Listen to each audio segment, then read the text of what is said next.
mu tàkk bu bëccëgee mu fayal boppam loolu moo ñu dimbali ba lampe buy brûler bu ngeen gis muy brûler ci dëkk bi du lampe bu Touba ca kanam indi ndax lampe bi mooy fayal boppam mooy taal boppam. lampe bi tamit dañ koo garanti juróomi at ndax biñ commencé commande yu njëkk yi rek lañ gis ne waaye boo ñu yokk garantie bi loolu nag yokk na prix bi waaye avantage la ci wàññi dépendance bu bari ak maintenance. lampe bi am na ay certification internationale am na certification CE am na certification ROW HS am na certification ISO 9001 kon ginnaaw bi ñu leen leeralee qualité lampe bi pare quantité boobu nga xam ne dugal nañ ko ci tax na ñu mën a leeral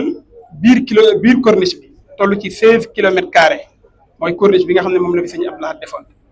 leeral nañ ko leeral ruq-ruqaan ya ba nga xam ne foo ci taxaw ruq boo ci taxaw di nga gis ne leeral nañ ñi mbedd yu mag yi ci nekk tamit yu ci ëpp wala yu ci bëree bëri Touba ca kanam leeral na ko ànd ko commune Touba bi nga xam ne nag seen domaine de compétence la ñoom it ñu def ci liggéey bu am solo bokk na ci leeral yooyu noonu ci ligne yu mag yi am na ci fukki kilomètres ak genn wàll boo xam ne Touba ca kanam moo jënd poto ya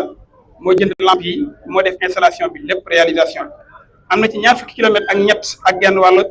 boo xam ne dañoo def réhabilitation bi poto bu daanu ñu jubbanti ko fil bu yàqu ñu changé coffre yi câble yi ak contacteurs yeeg yi nga xam ne moo tax lampe bi mën a dox ci biir loolu am na commission bi ñuy woowee commission leeral nga xam ne liggéey bii te Serigne Khadim Dieng jiite ko di jàmbaar joo xam ne ñëpp mën nañoo seede pastéefam ak taxawaayam xëy na du ma ci sori nag ndax ni ma demee ak moom waaye Serigne si danañ ci gën a ñëw waaye daal koo xam na la guddeem ak bëccëgam jox na ko liggéey bii tey yëpp ci jëmmi commission bi ñu ko dénk donc boole waale na ci lépp fa ko Touba ca kanam soxla commission boobu juróom-ñetti nit ñoo ko composé ci biir juróom-ñetti nit ñooñu am na ci koo xam ne moom moo yor rôle secrétariat am ci koo xam ne mooy chef d'équipe bi ñi ci des doon ay technicien ñu jox leen tamit jumtuwaay yi nga xam ne moo war a tax ñu def liggéey boobu commission boobu nag ñoom ñoo yor wàllu installation yi ci supervision commune bu Touba bi nga xam ne toujours bu lampe yi ñëwee